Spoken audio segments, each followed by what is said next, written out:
GST platform के YouTube channel में आप सभी का स्वागत है। जी हाँ फ्रेंड्स, जीएसटी के अंदर अब आप लोगों को ई इनवॉइसेस की बारी जो है वो ऐसे टैक्स पेयर्स के लिए आने वाली है जिनका टर्नओवर 20 करोड़ से एक्सीड कर दिया जाएगा और वो 1 अप्रैल 2020 से आपको इलेक्ट्रॉनिक इनवॉइसेस जो हैं वो अपलोड करनी होंगी।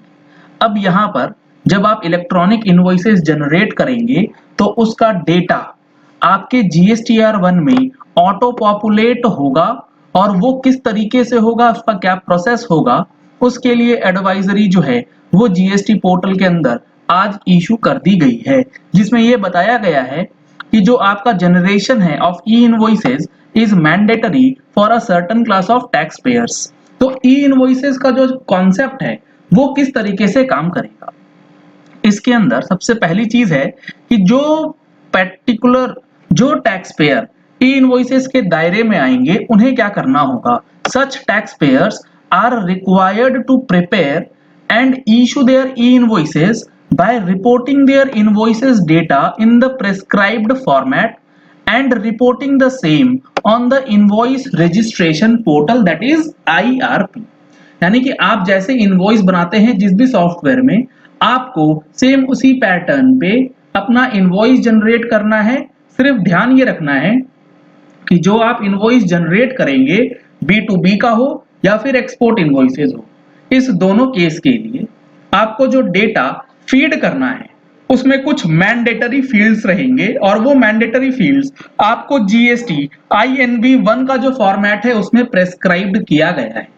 वो डिटेल्स डालते हुए जो इनवॉइसेस आप बनाएंगे उसे आप रिपोर्ट करेंगे इनवॉइस रजिस्ट्रेशन पोर्टल IRP पे, जहां से आपका IRN नंबर जो है वो जनरेट होगा। वो यूनिक नंबर होता है हर एक पर्टिकुलर इनवॉइस जिसके लिए आप इलेक्ट्रॉनिकली डेटा प्रोसेस कराते हैं। अब यहाँ पर जब आप IRN जनरेट करेंगे तो उसमें किस तरीके से डेटा प्रोसेस होगा, इसके अंदर tax invoices, debit notes and credit notes, ये 3 तरीके के डॉक्यूमेंट्स हैं जो कि आपको IRP पे रिपोर्ट करने हैं, जो ऑटोमेटिकली इलेक्ट्रॉनिकली जीएसटी पोर्टल में ट्रांसमिट कर दिया जाएगा, जिससे आपका GSTR1 का डेटा ऑटो पॉपुलेट होता है।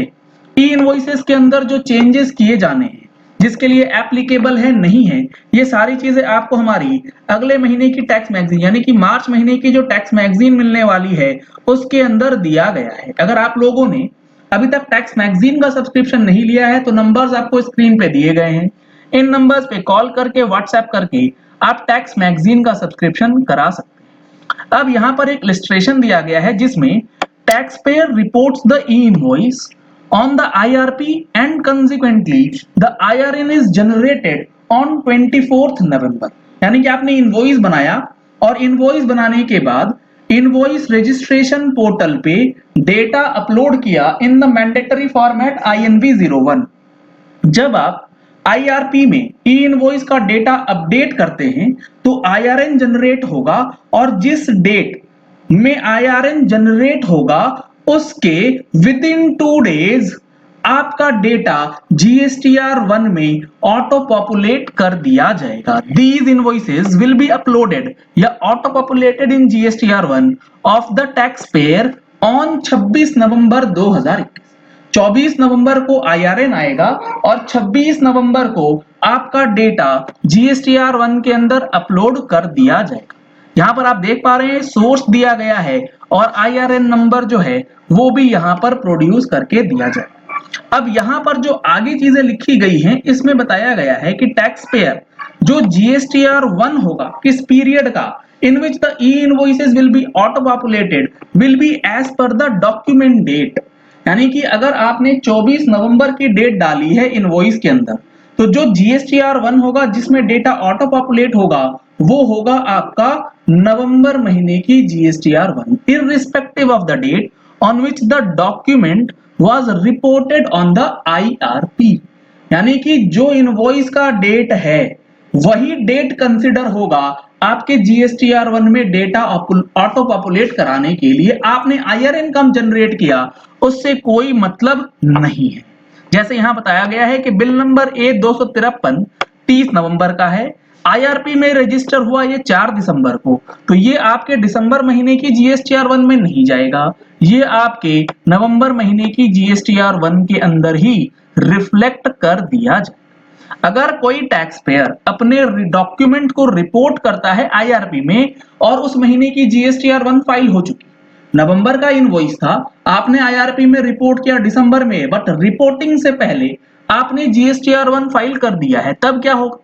Then the e-invoice will not be auto-populated in any subsequent GSTR1.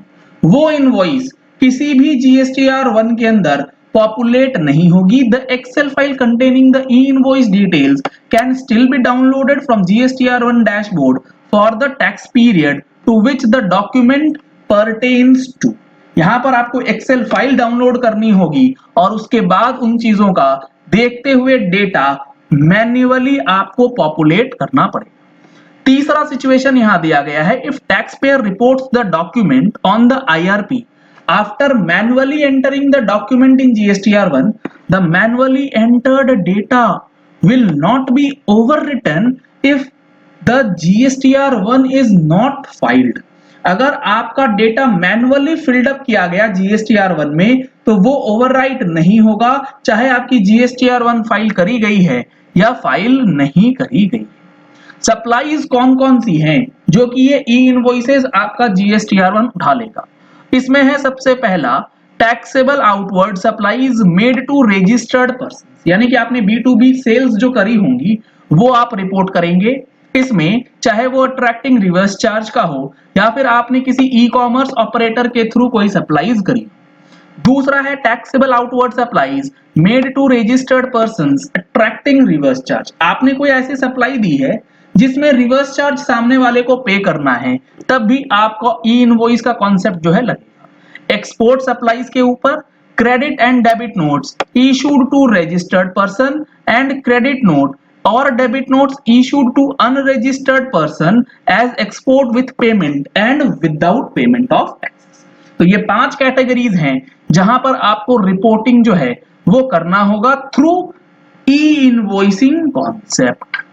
तो काफी इंपॉर्टेंट चीजें GSTR1 और इलेक्ट्रॉनिक इनवॉइसेस से रिलेटेड जो है GST पोर्टल के अंदर दिया गया है, जिसमें आपको अब इन चीजों का ध्यान रखना है क्योंकि आने वाले टाइम में ई इनवॉइसिंग का जो कॉन्सेप्ट है वो अब ब्रॉडर केस ऑफ कैटेगरीज में या फिर टैक्स पेयर्स के लिए लागू कर दिया जाए।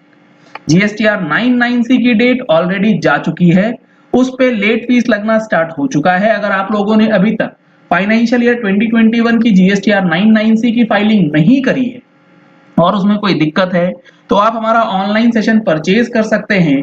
उसका लिंक आपको वीडियो के डिस्क्रिप्शन बॉक्स में दिया गया है, साथ में पिन कमेंट्स में भी अवेलेबल है, आप डायरेक्टली जा करके सारी चीजों को चेक कर सकते हैं। फर्दर डिटेल्स के लिए नंबर्स आपको स्क्रीन पे दिए गए हैं। अगर आपने हमारे चैनल पे फर्स्ट टाइम ट्यून इन किया है तो चैनल को सब्सक्राइब करने के लिए नीचे दिया गया रेड कलर का सब्सक्राइब बटन प्रेस कर लीजिए, साथ में जो बेल आइकन है उसे प्रेस कर लीजिएगा ताकि वीडियोस की नोटिफिकेशंस आप तक रेगुलरली पहुंचती रहें। Thank you and have a nice day.